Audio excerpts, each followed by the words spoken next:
नमस्कार दोस्तों, मैं आपका अपना हिमांशु ठाकुर और आप देख रहे हैं आपका अपना चैनल यूटी न्यूज नेटवर्क। दोस्तों, इस वक्त मैं मौजूद हूं हमारे अपने शहर काशीपुर के भारतीय जनता पार्टी के काशीपुर शहर के लोकसभा चुनाव के कार्यालय पर। जी हां, आज काशीपुर में आगामी लोकसभा चुनावों के मद्देनजर भारतीय जनता पार्टी ने असल रूप में बिगुल फूंक दिया है। चुनाव कार्यालय का जो है वो शुभारंभ हो चुका है। भारतीय जनता पार्टी काशीपुर के तमाम जो आला नेतृत्व करता है वो सभी मेरे साथ इस वक्त मौजूद हैं। आइए सभी से बातचीत का सिलसिला शुरू करेंगे। सबसे पहले काशीपुर के विधायक त्रिलोक सिंह चीमा हमारे साथ मौजूद हैं। आइए इनका रुख करते हैं। विधायक जी, कैसे हैं आप? बढ़िया, बहुत बढ़िया, धन्यवाद आपका। आज कहीं ना कहीं कह सकते हैं कि असल जो बिगुल फूंका है लोकसभा चुनाव का वो आज ही। किस प्रकार की तैयारी है, कैसे इस बार इतिहास? आज हमारा काशीपुर विधानसभा का चुनाव कार्यालय का उद्घाटन हुआ है। सभी हमारे भारतीय जनता पार्टी की जो कोर टीम है, हम लोगों ने सबने मिलके आज अपना अरदास की है। और जहां एक आदमी दिल से अरदास करे और जहां इतने जाने दिल से अरदास करें तो फतेह तो भारतीय जनता पार्टी की होनी है। और ये अच्छी जीत हम लोग उम्मीद करते हैं कि होगी। और इसके बाद जो है हमारा जितना भी कार्यकर्ता है वो सारे जो के सारे इस इलेक्शन में जुट जाने हैं। जी अच्छा विधायक जी, आपको थोड़ा सा इंतजार कराऊंगा क्योंकि काशीपुर की राजनीति के हमारे भीष्म पितामह आपके पिताजी काशीपुर के पूर्व विधायक हरभजन सिंह चीमा जी इस वक्त हमारे साथ मौजूद हैं। सर, पहले तो कैसे हैं आप, स्वास्थ्य कैसा है? मेरा स्वास्थ्य बहुत अच्छा है, आप लोगों की सबकी और मेरे साथियों की, सहयोगियों की, आम मेरे साथी सहयोगियों की मेरे ऊपर आशीर्वाद है। सबकी सोच मेरे सेहत के प्रति पॉजिटिव है जी। और परमात्मा को अभी आपके विधायक जी ने बताया कि सच्चे मन से अगर परमात्मा को याद करके कोई बात कही जाए तो पूरी होती। यहाँ तो हजारों आदमी मेरे ऐसे हैं जो सच्चे मन से मेरी सेहत की अरदास करते हैं, इसलिए मैं तंदुरुस्त हूँ, सेहतमंद हूँ और भारतीय जनता पार्टी के लिए कार्य करने में निपुण। अच्छा, अब की बार लोकसभा चुनाव में मोदी जी ने कहा है कि 400 पार, वहीं कांग्रेसी कह रहे हैं कि अब की बार भाजपा फरार। देखिए, हम लोगों ने जो है धारा 370 पे काम किया है, तो मैं अपने दिल से तो कहता हूं कि हम लोगों ने जो है 370 प्लस करना है। 370 प्लस करनी है, आप भी यही कहते हैं? है तो सच्चाई तो यही है ना। सच्चाई तो यही है। रवि पाल जी काशीपुर भाजपा के युवा नेता अब हमारे साथ मौजूद है। रवि भाई, कैसे हैं आप? मैं ठीक हूँ, आप ठीक है? भारतीय जनता पार्टी कैसी है? भारतीय जनता पार्टी देखो चारों तरफ खुशी की लहर दौड़ रही है कि इस बार आगामी लोकसभा चुनाव में हम उत्तराखंड की पांचों लोकसभा सीट 5 लाख से जीतने जा रहे हैं। आपसे मेरा सवाल ये है कि क्या अब की बार भारतीय जनता पार्टी ये लोकसभा चुनाव राम और हिंदुत्व के नाम पर लड़ रही है? जो राम को लाए, देश की जनता कह रही जो राम को लाए हैं हम उनको लाएंगे। तो ये राम राज्य आ चुका है और इस राम राज्य में राम जी आ गए हैं तो समझ लो भारतीय जनता पार्टी पुनः आ गई है। भारतीय जनता पार्टी पुनः आ गई है। भारतीय जनता पार्टी के संगठनात्मक जिला काशीपुर के जिला अध्यक्ष गुंजन सुखीजा अब हमारे साथ मौजूद हैं। आइए इनसे बातचीत करते हैं और किस प्रकार से क्या कुछ इन्होंने इस बार सोच रखा है इनसे जानते हैं। सुखीजा जी, कहीं ना कहीं लोकसभा चुनावों का बिगुल बज गया है। जनता है, कार्यकर्ता हैं और नेता हैं, सभी का जो उत्साह है वो परवान चढ़ गया है। किस प्रकार की तैयारी?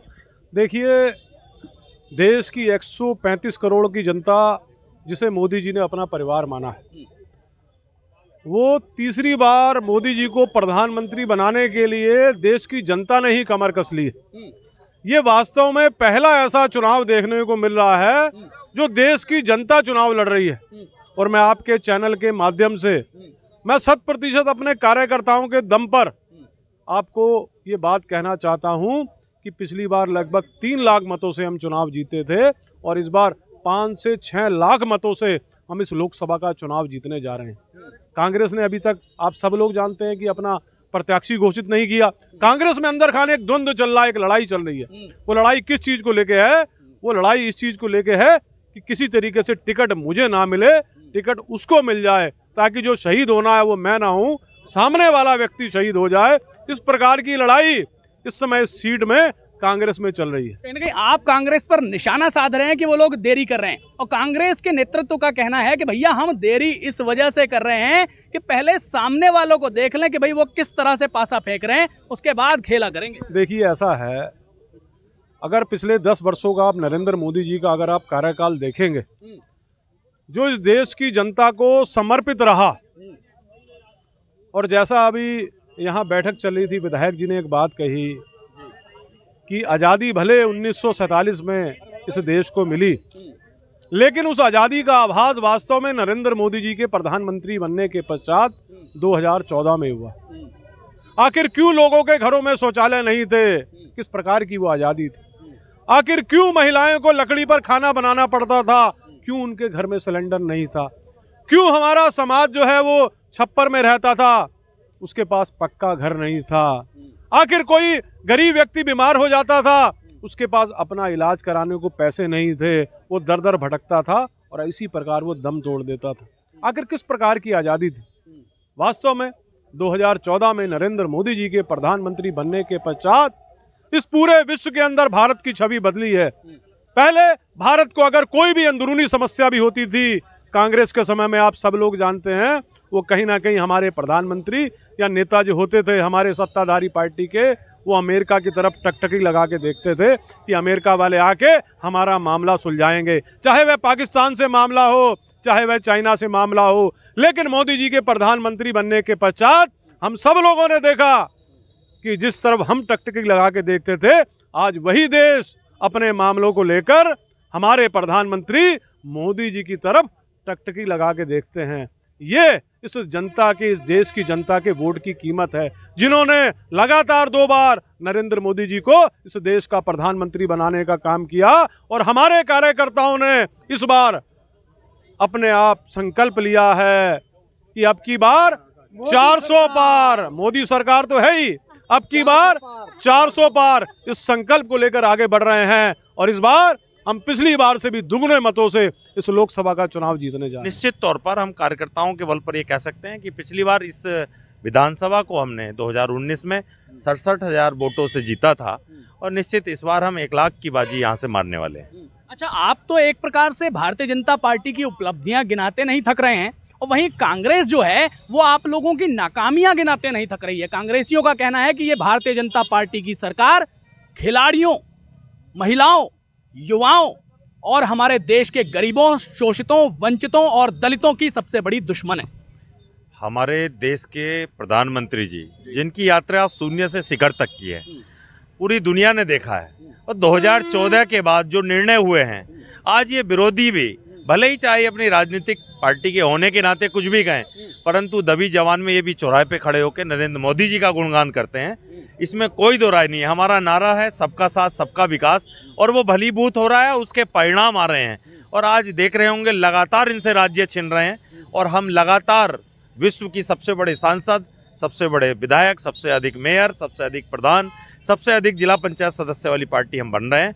और यही इस बात का परिणाम है कि लोग हमें कैसे स्वीकार कर रहे हैं। चलिए, बहुत धन्यवाद मनोज जी। प्रशांत पंडित इस वक्त हमारे साथ मौजूद हैं।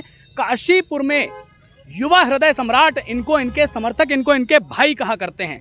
प्रशांत जी, मेरा आपसे एक ही सवाल है कि तमाम विपक्षी इस प्रकार की बातें करते हैं कि अगर भारतीय जनता पार्टी धर्म और जाति की राजनीति करना छोड़ दे तो भारतीय जनता पार्टी 400 पार तो दूर की बात है, 40 पार भी नहीं कर पाएगी। देखिए, भारतीय जनता पार्टी हर क्षेत्र में और हर वर्ग के लिए काम करने वाली पार्टी है, चाहे युवा हो, किसान हो, महिला हो, सबके लिए काम किया। पूरा देश इससे भलीभांति परिचित है। और धर्म की आस्था के लिए भारतीय जनता पार्टी की विचारधारा है।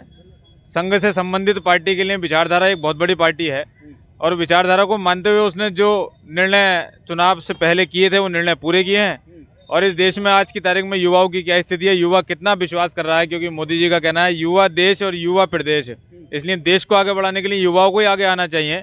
आप पिछले चुनाव में भी देख चुके हैं, स्टेट के चुनाव में भी और अब केंद्र के चुनाव में भी युवाओं की क्या भागीदारी रहने वाली है, सबके सामने आने वाला है। अब की बार 400 पार जाएंगे, अब की बार 400 पार। 400 पार। अच्छा, मोदी जी ने आप जैसी महिलाओं के लिए क्या क्या किया? कुछ बहुत कुछ किया है, बहुत कुछ किया।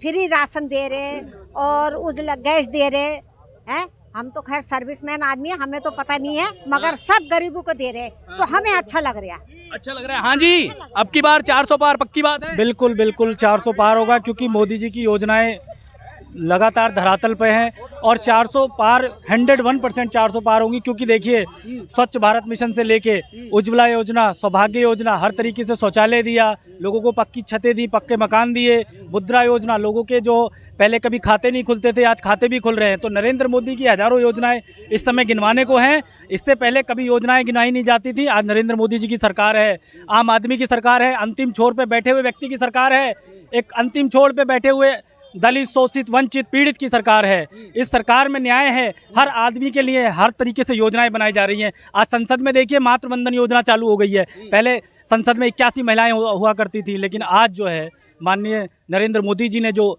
2027 का लक्ष्य लेते हुए जो मातृ वंदन योजना चालू की है, उसमें जो है महिलाओं को आरक्षण 33% हो गया है। तो लगभग 181 महिलाएं आज संसद में जाएंगी तो महिलाओं का सम्मान होगा। यही सम्मान है, यही भारतीय जनता पार्टी की परिपाटी है कि महिलाओं को सम्मान देती है और सबसे आगे भारतीय जनता पार्टी 400 पार। अच्छा ये बताइए, भारतीय जनता पार्टी आपने बोला 400 पार, और वहीं कांग्रेसी कह रहे हैं कि भैया अब की बार भारतीय जनता पार्टी को नस्तनाबूद कर देंगे हम अपनी भारत जोड़ो यात्रा से।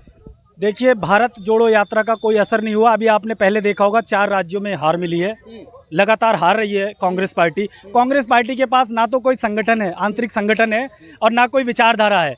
कांग्रेस के अभी तक कैंडिडेट भी डिक्लेयर नहीं हुए हैं। यहाँ कांग्रेस जो है पूरी तरीके से पिछड़ी हुई है। देखिए, हमारी भारतीय जनता पार्टी का आज ऑफिस भी खुल चुका है, हमारे प्रत्याशी भी घोषित हो चुके हैं। तो हमारी तैयारी जो है 100% पूरी है और हम जो है यहाँ 5 लाख वोटों से जीतेंगे और देश में जो है भारतीय जनता पार्टी की तीसरी बार सरकार बनेगी, आम आदमी की सरकार बनेगी। चलिए, बहुत धन्यवाद। तो साथियों, आपने सुना भारतीय जनता पार्टी के तमाम यहाँ जो जानकार लोग हैं वो मौजूद थे। इनके वक्तव्यों से, इनकी बातों से और इनके विचारों से आप लोग कितने सहमत हैं, कमेंट सेक्शन में लिख करके जरूर बताइएगा।